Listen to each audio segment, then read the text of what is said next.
मुजफ्फरनगर में नए बीज विधेयक को लेकर भारतीय किसान यूनियन के प्रवक्ता राकेश टिकैत ने केंद्र सरकार के खिलाफ मोर्चा खोल दिया है। टिकैत ने सरकार के इस फैसले को किसान विरोधी बताते हुए कहा कि इसका देश भर में जोरदार विरोध किया जाएगा। उन्होंने साफ किया कि दिल्ली में किसान प्रतिनिधियों के साथ बैठक कर आंदोलन की नई रणनीति तैयार की जाएगी। राकेश टिकैत का कहना है कि यह कानून कॉरपोरेट को फायदा पहुँचाने वाला और किसानों को नुकसान पहुँचाने वाला है। उन्होंने सरकार को चेतावनी देते हुए कहा कि अगर बीज विधेयक वापस नहीं लिया गया तो किसान एक बार फिर सड़कों पर उतरेंगे। ये पूरे देश में किसानों में, आम लोगों में इसका विरोध है। इसके पहले ही उसमें सेक्शन में लिखा गया है कि अगर फसल खराब होगी तो कंपनी उसकी जवाबदेही नहीं होगी। क्या ऐसा कोई चीज है कहीं देश में? क्या कंपनी को सीधा बेनिफिट देने की बात नहीं इसमें हो रही? हम बीज बोएंगे यहाँ पे, हमारा किसान यहाँ पे बोएगा बीज, उसका जो ऑफिस है और जो पूरे अधिकार है वो केंद्र सरकार के पास में है। क्या अपनी बात कहने के लिए भारत सरकार में जाएगा, कृषि मंत्रालय में, वहां कोई इसको जाने देगा? कोई चीज है तो उसका मुख्यालय नजदीक होना चाहिए। अपनी बात तो कहते। ऐसे ही फसल बीमा योजना का लाभ वो है कि उसका मुख्यालय कहीं नहीं मिलेगा, लेकिन पैसे बैंकों से कट जाते हैं। कौन सी कंपनी के पास में जा, मतलब एक किसान नहीं बता सकता कि मेरा जो प्रीमियम कटा है वो कौन सी कंपनी ने काटा। तो इस तरह के कानून बना रहे हैं। ये सरकार किसानों की है ही नहीं, ये सरकार मजदूरों की नहीं, ये सरकार व्यापारियों की नहीं, देश के नौजवानों की नहीं, ये पूंजीपतियों को बढ़ावा दे रही और पूंजीपति देश में हावी होता जा रहा है। ये किसी पार्टी की भी सरकार नहीं है। नहीं, इसका हम तो पिछले 15 साल से विरोध कर रहे हैं इसका। जब जब भी इसको लाने की कोशिश करते हैं, वो चाहे कांग्रेस की सरकार रही हो, ये मसौदा जब का ही तैयार है, हमने जब भी इसका विरोध करा और हम आज भी इसका विरोध कर रहे हैं। इसको किसान संगठनों से जिनके लिए लेकर आ रहे हैं, आप उनको बुलाओ, कैसा वो बढ़ना चाहिए, उनके भी तो सुझाव लोगे इसमें।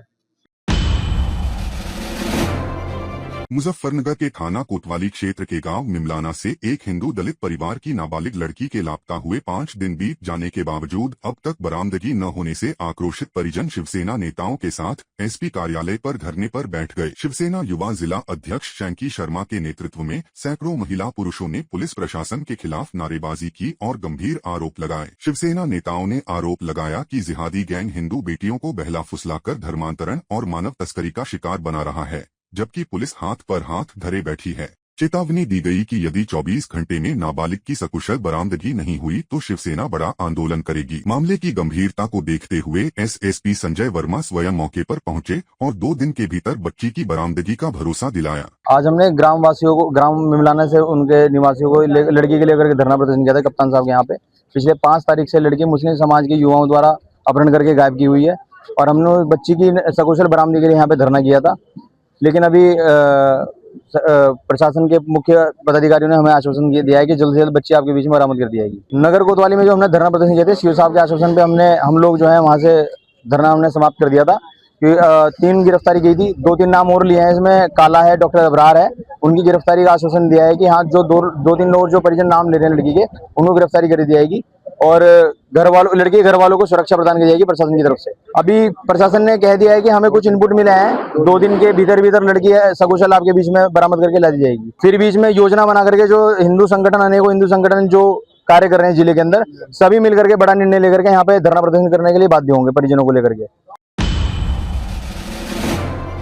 मुजफ्फरनगर में विश्वकर्मा चौक समिति ट्रस्ट से जुड़ा बड़ा फर्जीवाड़ा सामने आया है, जहां कई नागरिकों ने जिलाधिकारी को शिकायती पत्र सौंपते हुए आरोप लगाया है कि उनके आधार कार्ड और निजी दस्तावेजों का धोखे से दुरुपयोग कर उन्हें फर्जी तरीके से संस्था का सदस्य और पदाधिकारी बना दिया गया। पीड़ितों का कहना है कि उन्होंने कभी संस्था से जुड़ने की सहमति नहीं दी और न ही किसी कागज पर हस्ताक्षर किए। आरोप है कि ट्रस्ट के अध्यक्ष भाजपा नेता जगदीश पांचाल ने पूरी साजिश के तहत संस्था का पंजीकरण भी फर्जी तरीके से कराया। पीड़ितों ने डीएम से मुकदमा दर्ज करने, दस्तावेजों की जांच कराने और ट्रस्ट का पंजीकरण निरस्त करने की मांग की है। जिन लोगों ने शिकायत की है उनमें नरेश, प्रदीप, उमेश धीमान, बलविंद्र सिंह, नवीन, विपिन, सुनील और प्रवीण कुमार शामिल हैं। नरेश विश्वकर्मा। आज डीएम कार्यालय पर हम इसलिए आए हैं कि वहाँ मुजफ्फरनगर में एक विश्वकर्मा चौक है, उस पे बहुत दिनों से वो सबकी सहमति से कार्य वहाँ होते थे। जो भी पूजा का कार्यक्रम हो, शोभा यात्रा कार्यक्रम हो, सब लोगों की सहमति से और सब विचार विमर्श करके होते थे।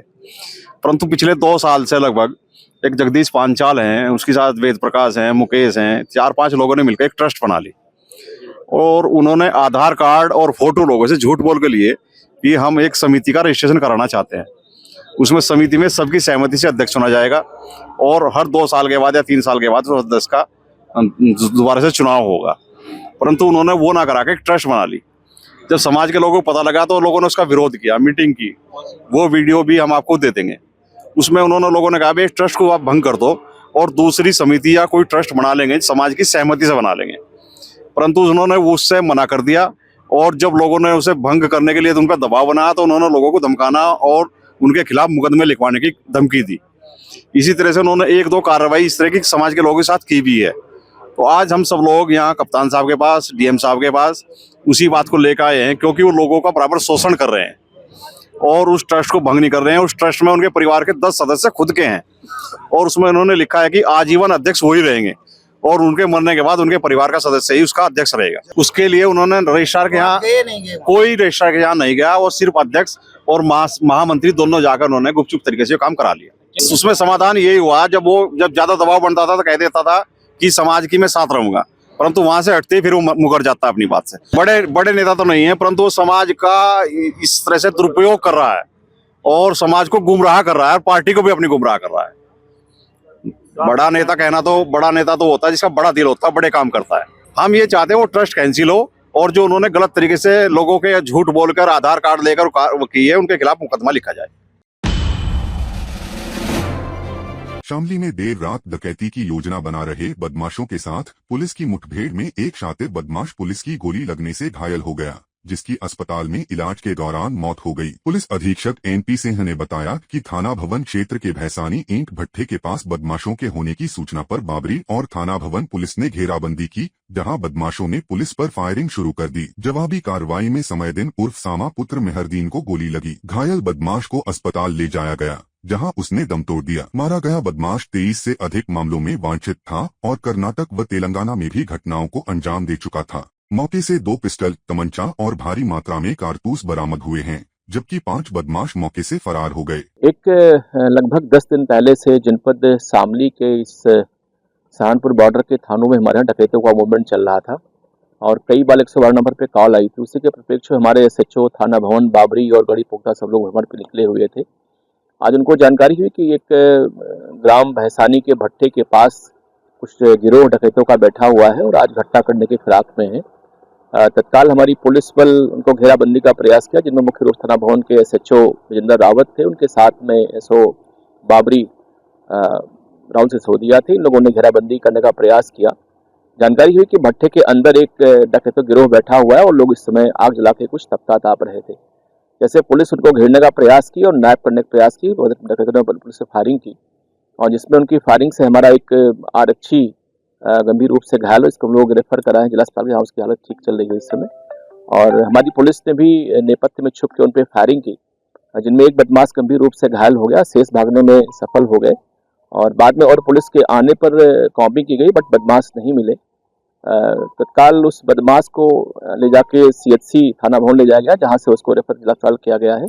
वहाँ उसका इलाज चल रहा है, जहाँ उसकी मृत्यु हो चुकी है। शामली जनपद के थाना झिझाना क्षेत्र के मंसूरा गांव के जंगल में अल सुबह उस समय हड़कंप मच गया, जब गौक्षी में लिप्त आरोपियों और पुलिस के बीच मुठभेड़ हो गई। मुखबिर की सूचना पर पहुंची पुलिस ने जब ईख के खेत की घेराबंदी की तो आरोपियों ने पुलिस पर फायरिंग शुरू कर दी। जवाबी कार्रवाई में 2 गौकश वासिद और आरिफ गोली लगने से घायल हो गए, जिन्हें गिरफ्तार कर अस्पताल भेजा गया है। CO कैराना हेमंत सिंह के अनुसार आरोपियों के कब्जे से अवैध तमंचा और गौवंश के कटे अवशेष बरामद किए गए हैं। वहीं 5 आरोपी मौके से फरार हो गए, जिनकी तलाश में पुलिस द्वारा सर्च ऑपरेशन चलाया जा रहा है। अवगत कराना है कि मुखबिर की सूचना पर सूचना मिली कि थाना झिंझियाना के चौकी मंसूरा के जंगलों में एक गौकशी हो रही है। त्वरित थाना झिंझियाना से 2 टीम बनाकर वहां पहुंची। मौके पर जाकर देखा तो 7 व्यक्ति द्वारा एक पशु को काटा जा रहा था। पुलिस को देख उन्होंने पुलिस के ऊपर फायरिंग शुरू कर दी। आत्मरक्षार्थ पुलिस ने जब फायरिंग की तो उसमें 2 व्यक्तियों के पैर पे गोली जा लगी और बाकी 5 लोग फरार हो गए। जिनके 2 पैर पे गोली लगी उनका नाम वाजिद और आरिफ है। उन दोनों को अस्पताल भेजा गया है। मौके से गौवंश के कुछ अवशेष मिले हैं तथा कुछ जो हथियार थे जिनसे वो काट रहे थे वो मिले हैं और 2 315 बोर के तमंचे मिले हैं। बाकी की आवश्यक विधायी कार्रवाई की जा रही है। भाई इतना वो सीरियस होते,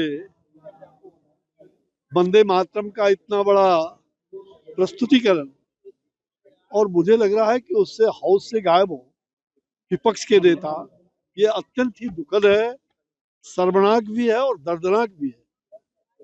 जिस वंदे मातरम के गान पर सूली पर हंसते हंसते कितने शहीदों ने अपनी कुर्बानी दे दी, लाखों करोड़ों असंख्य लोगों को उस वंदे मातरम से प्रेरणा मिलती रही है। आज मुझे लग रहा है कि पूरा देश वंदे मातरम को लेकर के लगातार, लेकिन मुझे कष्ट भी है, जब 100 वर्ष वंदे मातरम के हुए थे तो उस समय इनकी दादी जी श्रीमती इंदिरा गांधी जी हमारे जैसे लोगों को जेल में बंद कर दिया था आपातकाल में, लाठियां चला करके, और वंदे मातरम का कोई कार्यक्रम नहीं हुआ था।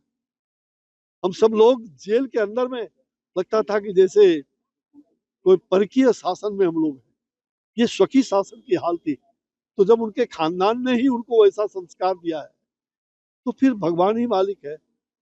मुझे लग रहा है कि ये बहुत ही अत्यंत ही दुखद, वेदनापूर्वक, माँ को याद न करना उनके देश के प्रति कितनी बड़ी देशभक्ति है, ये स्वयं प्रश्नवाचक चिन्ह हो जाता। चुनाव सुधार नहीं, चुनाव उजाड़। हम चुनाव उजाड़ के ऊपर बहस करने जा रहे हैं और तैयारी के साथ जा रहे हैं। सरकार के पास जवाब होता कहाँ है? कहाँ जवाब है? क्या जवाब देंगे कि गरीबों के आप वोट काट रहे हो, आप दलितों को और मुसलमानों को फोकस करके टारगेट कर रहे हो। रामपुर का उदाहरण सबसे बड़ा है। कल ही उत्तर प्रदेश के मुख्य निर्वाचन अधिकारी ने कहा है कि उनको पासपोर्ट जमा कराना होगा। उनका परिवार फॉर्म नहीं भर सकता, वो पासपोर्ट जमा कराने आए बाहर से। क्या बेवकूफ़ी की बातें करने हैं? वो पासपोर्ट जमा कराएगा यहाँ करके। तो राष्ट्रगीत उनका है कहाँ? राष्ट्रगीत तो हमारा था, अब आप अपना रहे हो, चलो अच्छा है। वरना तो 1925 के अंदर आरएसएस की स्थापना हुई थी, 1947 तक क्यों नहीं गाया? तब क्या जब राष्ट्रगीत गाने के ऊपर लाठियां पड़ती थी, एक आदमी बता दो कि आपका राष्ट्रगीत गाने पर जेल गया हो या उसने लाठी खाई हो? नहीं गया था। क्यों लोगों को बेवकूफ़ बना रहे हो? बिल्कुल भी नहीं, बिल्कुल भी नहीं। उसके जो शब्द हैं उनके शाब्दिक अर्थ के ऊपर वो है, शाब्दिक अर्थ है उसके अलावा कुछ भी नहीं है।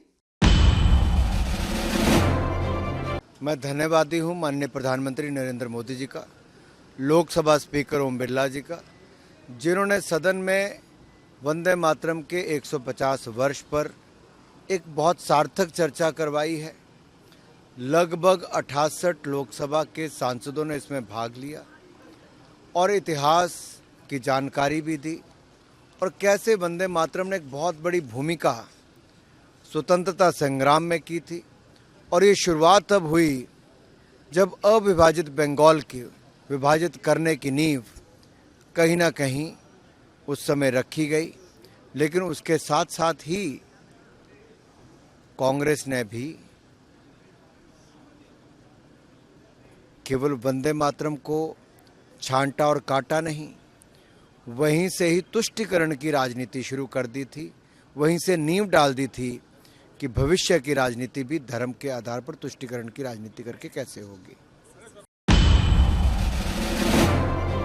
ये तो होना ही चाहिए, करना ही चाहिए। बिहार को रोजगार के क्षेत्र में उद्योग लगाने की आवश्यकता है। जब तक उद्योग नहीं लगेंगे तब तक व्यापक तरीके से रोजगार नहीं मिलेगा। लेकिन हम लोगों ने 20 वर्षों में रोजगार दिया है, नौकरी दिया है। देश का पहला राज्य बिहार है जहां 1,20,000 शिक्षक एक बार बहाल किए जाते हैं। इतनी बहाली देश के अंदर किसी राज्य में नहीं हुआ। देश का पहला राज्य बिहार है जहां 44,000 से ज़्यादा लड़कियों को पुलिस में भर्ती किया गया है। तो हमने काम किया है। वादा किया था 10 लाख नौकरी का, तो 10 लाख से ज़्यादा लोगों को नौकरी बिहार में दिया। वादा किया था मुख्यमंत्री जी ने कि 25 लाख लोगों को रोजगार देंगे, तो 40 लाख से ज़्यादा लोगों को रोजगार भी मिला। तो बिहार आगे बढ़ रहा है और नीतीश कुमार जी जो वादा करते हैं, कमिटमेंट करते हैं, उसको एक एक करके पूरा करते हैं। और जो भी इस चुनाव में वादा करके नीतीश कुमार जी आए हैं, उसको एक एक करके पूरा करेंगे। इस तरह की बात चलाते रहते हैं। जब कुछ नहीं मिला तो कुछ अपने समर्थक शुभचिंतक का मोरल बूस्टअप करने के लिए कोई बात कहते रहते हैं, लेकिन उस बात में कोई दम नहीं है। जब जनता नकार दी है और अगर नहीं सुधरे समय तक अहंकार में रहे, तो आगे भी इसका खामियाजा उन्हीं को भुगतना पड़ेगा। बुलडोजर एक्शन पर लगातार बिहार में नीतीश मॉडल है, दूसरा कोई मॉडल नहीं चलेगा बिहार में। फिनिश हो गए, चाहे ममता जी हों, चाहे अपने राहुल जी हों, चाहे तेजस्वी जी हों, चाहे उत्तर प्रदेश वाले अखिलेश जी हों, ये सब का जमीन नीचे पैर के नीचे से निकल चुकी है। इसलिए इस तरह की बात को उठाते रहते हैं जिसमें कोई दम नहीं है।